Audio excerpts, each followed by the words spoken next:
एक घने और हरे भरे जंगल में एक शक्तिशाली शेर बब्बर खान का शासन था।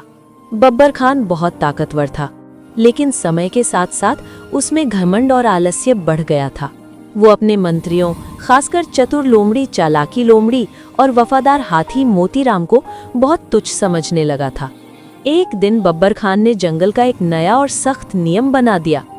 हर शिकार सबसे पहले मेरा होगा और बाकी जानवर सिर्फ मेरे बचे हुए टुकड़ों से अपना पेट भरेंगे। इस नियम से जंगल के सभी जानवर, खासकर कमजोर जानवर जैसे हिरन, खरगोश और पक्षी, बहुत परेशान हो गए। उनकी जिंदगी डर और भूख में बीतने लगी। एक दिन बब्बर खान ने चतुर लोमड़ी को बुलाया। बब्बर खान गुस्से में, लोमड़ी, तुमने एक हफ्ते से कोई अच्छा शिकार क्यों नहीं ढूंढा? लगता है तुम अपना काम भूल गई हो। चालाकी लोमड़ी धीरे से, महाराज, जंगल में शिकार बहुत कम हो गया है।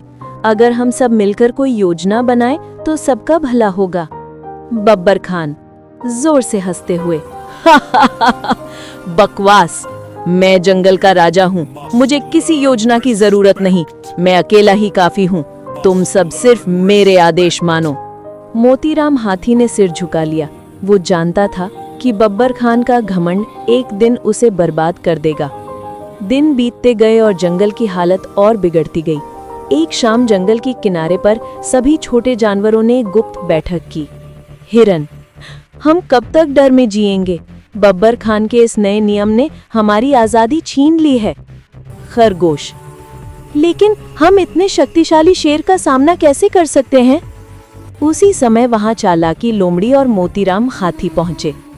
चालाकी लोमड़ी, मैं जानती हूँ कि बब्बर खान गलत कर रहा है, उसका घमंड जंगल को बर्बाद कर देगा, लेकिन हमें ताकत से नहीं, समझदारी से काम लेना होगा।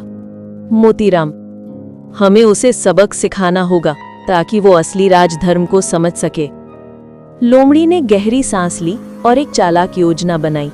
उसने सबको समझाया कि वो सब कुछ समय के लिए जंगल छोड़ देंगे और पास के दूसरे जंगल में चले जाएंगे, ताकि बब्बर खान को अपनी तन्हाई और बेबसी का एहसास हो। अगली सुबह जब बब्बर खान उठा तो जंगल में अजीब सी खामोशी थी। न पक्षियों की चहचहाहट, न हिरनों की दौड़, हर जगह सन्नाटा था। बब्बर खान गरजते हुए, मोतीराम, लोमड़ी, कोई है? लेकिन उसे कोई जवाब नहीं मिला। भूख से परेशान होकर वो खुद शिकार की तलाश में निकला, लेकिन हर जगह वीरानी थी। कोई जानवर नजर नहीं आ रहा था। एक दिन की भूख ने ही उसका सारा घमंड तोड़ दिया। तीसरे दिन भूख से निढाल बब्बर खान तालाब के किनारे गिर पड़ा। तभी चालाकी लोमड़ी और मोतीराम वहां पहुंचे।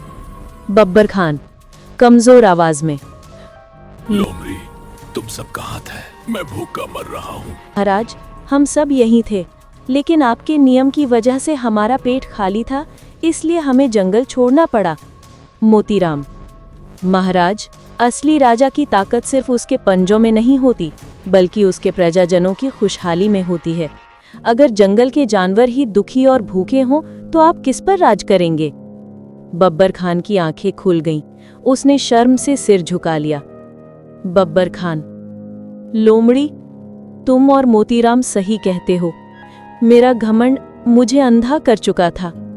मैं समझता था कि राजा सिर्फ शासन करने के लिए होता है, लेकिन आज मैंने सीखा है कि राजा का कर्तव्य सबका भला करना है।